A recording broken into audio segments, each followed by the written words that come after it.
उसकी कोई सीमा नहीं है, असीम है। उस असीम से भी आपका तादाद में स्थापित हो सकता है। और बच्चों, मैं जानता हूं कि बहुत सारे लोग ऐसे हैं भारत के अंदर, सो कॉल्ड प्रोग्रेसिव, जो इन सब चीजों को नहीं समझते। वो कहते हैं कोई होता ही नहीं है, ऐसा है ही नहीं, कौन है सुपर पावर, कहाँ है, दिखाई देता नहीं। दिखाई बहुत सारी चीजें नहीं देती हैं, जो श्वास लेते हो श्वास की हवा भी नहीं दिखाई देती। साथियों, आज भारत हर एक क्षेत्र में सेल्फ रिलायंट बन रहा है, भारत आत्मनिर्भर बन रहा है। आज भारत एक सशक्त राष्ट्र के रूप में खुद को स्थापित कर रहा है। और ऐसे में आप सभी एक नए सेल्फ कॉन्फिडेंस और एनर्जी के साथ भारत का प्रतिनिधित्व कर सकते हैं। कीजिए। यह भी करने के लिए IIT मंडी में आया। भारत के पहले इंडिजिनस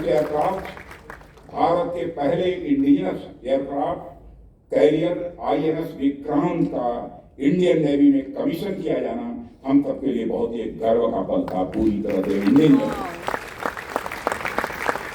साहब बैठे, उनको सारी जानकारी है इन सब तारीखों। आज भारत उन सेलेक्ट नेशंस में शामिल हो गया है जिनके पास एक से अधिक एयरक्राफ्ट कैरियर है। इतना ही नहीं, भारत इस एलिट क्लब में भी पहुंच चुका है जो इतने बड़े एयरक्राफ्ट कैरियर का इंडिजिनस प्रोडक्शन करने में सक्षम है। अभी हाल ही ये खबर है, भारतीय सेना ने एमिनिशन में 88% आत्मनिर्भरता यानी सेल्फ रिलायंस हासिल कर लिया है। और यह मुमकिन हो पाया है तो इंडियन स्टोरी में विश्वास करने वालों की लगन के कारण, उनकी मेहनत के कारण, उनके कमिटमेंट के कारण। एक समय था जब देश में लगभग 65 to 70% डिफेंस आइटम्स इंपोर्ट किए जा रहे थे। लेकिन आज आप सबको खुशी होगी कि अब हम more than 65% defence item Bharat में बना रहे हैं, भारतवासियों के हाथों से बना रहे हैं, आप जैसे जवानों के हाथों से बना रहे हैं। इतना ही नहीं, अब हम भारत में बने डिफेंस आइटम्स का एक्सपोर्ट भी कर रहे हैं। और 2023-24 में अप्रॉक्सिमेटली 23,000 करोड़ का हम लोगों ने एक्सपोर्ट किया है, जबकि 2014 के पहले 600 करोड़ का एक्सपोर्ट होता था। आज हम अप्रॉक्सिमेटली 23,000 करोड़ का एक्सपोर्ट कर रहे हैं। और मैंने अपने सारे अफसर्स को यह टारगेट दे दिया है कि 29 समाप्त होते होते हमारा एक्सपोर्ट 50,000 करोड़ तक जाना चाहिए। और इंसान में हमारे कॉन्फिडेंस में इस टारगेट को भी हम अचीव करेंगे।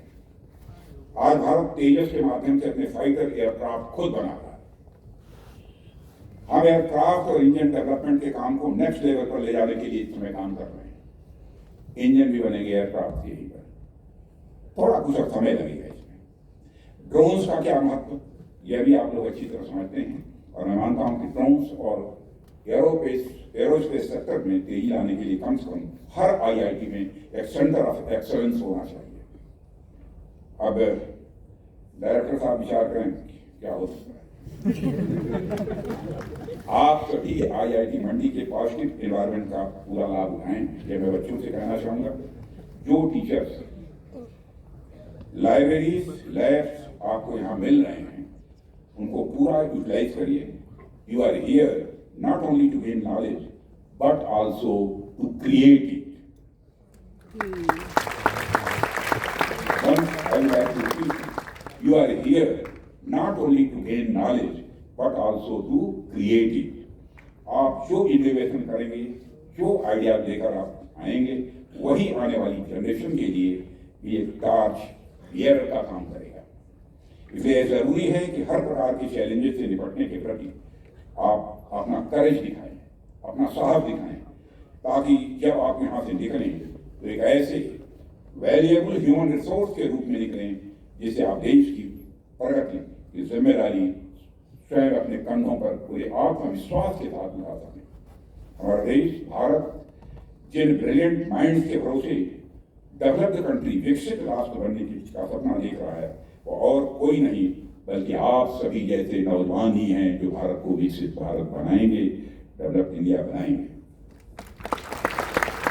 साथियों, मैं समझता हूँ कि जब आप IIT मंडी से बाहर निकलेंगे और जब आप नौकरी के माध्यम से, स्टार्टअप के माध्यम से या किसी अन्य माध्यम से देश की इकोनॉमी में अपना योगदान देना शुरू करेंगे, तो उस समय आपको एक और IIT करने की जरूरत होगी। उसके बाद यहाँ से निकलने की बात मैं कर रहा हूँ, एक और IIT करने की जरूरत होगी। वह IIT है इनिशिएट, इम्प्रूव एंड ट्रांसफॉर्म।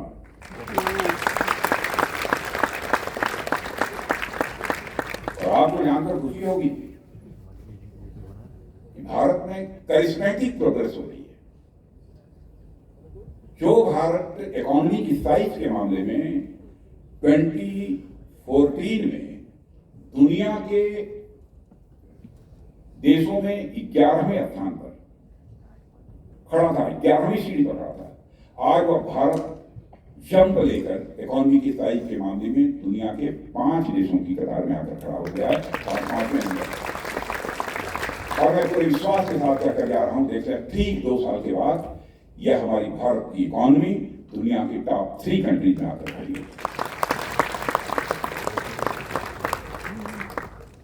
मैं सभी बच्चों से यही मैं कहना चाहूंगा, जहां भी आप रहें, आप कुछ इनिशिएट करने का प्रयास करें, कुछ नया करने की कोशिश करें।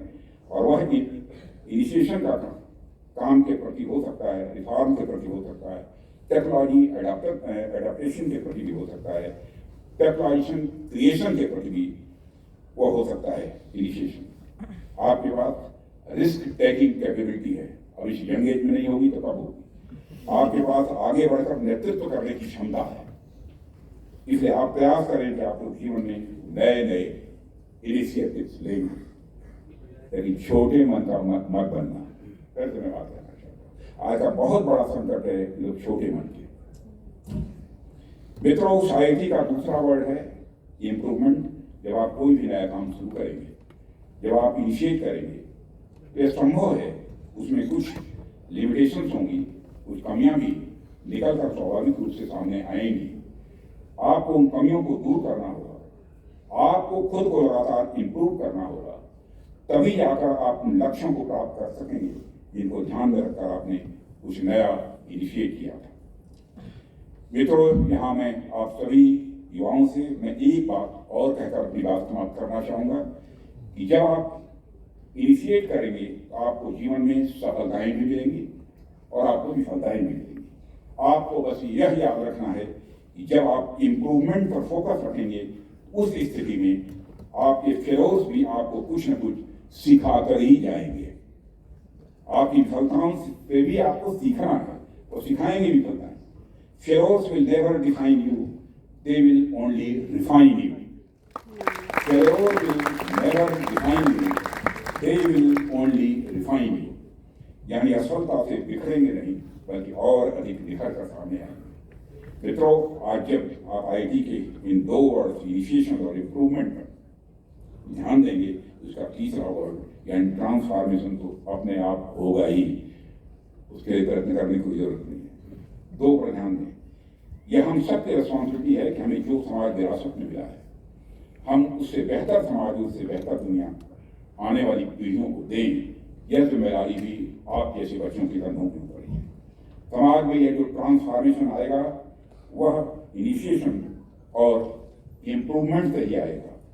2047 तक यदि हमें विकसित राष्ट्र, डेवलप्ड नेशन बनना है, तो उसके लिए इनिशिएशन, इम्प्रूवमेंट और ट्रांसफॉर्मेशन तीनों की आवश्यकता है। भारत की इस आवश्यकता की पूर्ति सिर्फ आप जैसे ही नौजवान कर सकते हैं, यह मेरा पक्का विश्वास है।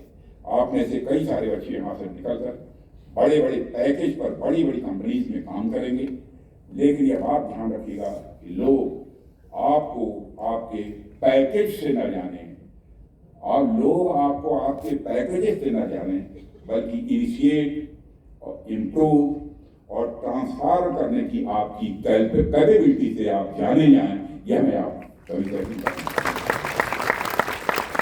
आप चाहे किसी बड़ी कंपनी में काम करें या फिर अपना खुद का स्टार्टअप आप प्रारंभ करें, मुझे पूरा विश्वास है कि किसी भी रोल में आप अपनी जिम्मेदारियों का बखूबी निर्वाह करेंगे और अपने माता पिता, अपनी सोसाइटी, IIT मंडी होना ने IIT मंडी ताकि देश का नाम आप रोशन करेंगे, ऐसा मेरा पक्का विश्वास है। और इसके लिए मैं आप सबको अपनी हार्दिक शुभकामनाएं देता हूँ। मैं IIT मंडी का आभार व्यक्त करना चाहता हूँ कि आपने डॉक्टर साहब आपने इस कार्यक्रम में मुझे आमंत्रित किया। मैं रुकते रुकते आ गया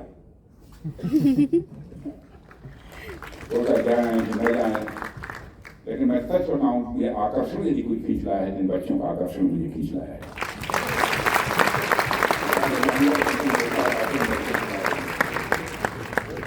मैं फिर से सारे बच्चों को अपनी हाजिर देना चाहता हूँ। और IIT मंडी को मत भूलना, जहां भी रहना IIT मंडी के लिए भी जो कंट्रीब्यूट कर सकते हो आप करते रहना। यही हमारी आप पुनः आपके उज्जवल भविष्य और ऐसा भविष्य जो कि भारत के भविष्य को उज्जवल बनाने में कामयाब हो, उसके लिए अपनी हार्दिक शुभकामनाएं देते हुए अपना निवेदन